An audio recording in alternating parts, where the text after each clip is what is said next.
There are some movies which I've seen before that I would describe as big budget cinematic fan fiction. First of all, when I look at Alien vs. Predator, Kong vs. Godzilla, or Freddy vs. Jason, that to me comes off as fan fiction on the big screen, where the appeal is, oh wow, it's so amazing. We're actually seeing these creatures or characters fight each other. Wouldn't that be awesome? There's a novelty there of seeing these creatures or characters duking it out. It's literally the equivalent of mashing your toys from the toy box together. And then when I look at Jurassic World, that comes off to me as Jurassic Park fan fiction. It's a movie that is pretty dumb, it has quite a good amount of flaws, but I enjoy it as cinematic Jurassic Park fan fiction. I say that because, for one, the idea of raptors being used in the military is obviously absurd. It's laughably stupid.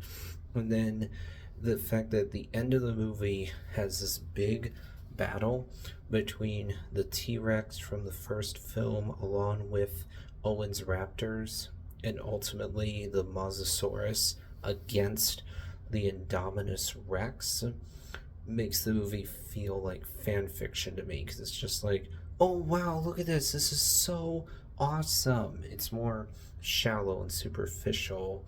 The fact that the movie starts to draw a line between the good dinosaurs and the bad dinosaurs, where it makes out the I-Rex to be a genetically engineered abomination that's not a real dinosaur, that's hunting dinosaurs for sport, so it comes off as evil. And then because Owen is training these raptors, and yeah, they do for a time turn against the humans, but ultimately they do fight against the I-Rex. Then the T-Rex is also fighting against the Indominus Rex.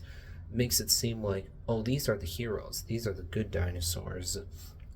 And then the idea that even though the park failed miserably multiple times before, a Jurassic Park actually opened up, even stayed open for 10 years, that's ridiculous. And then also when I look at Terminator Genesis, that comes off to me as Terminator fan fiction, because it's so ridiculous, over the top, it gets so complicated. It's like, oh, John Connor's a Terminator, even right away.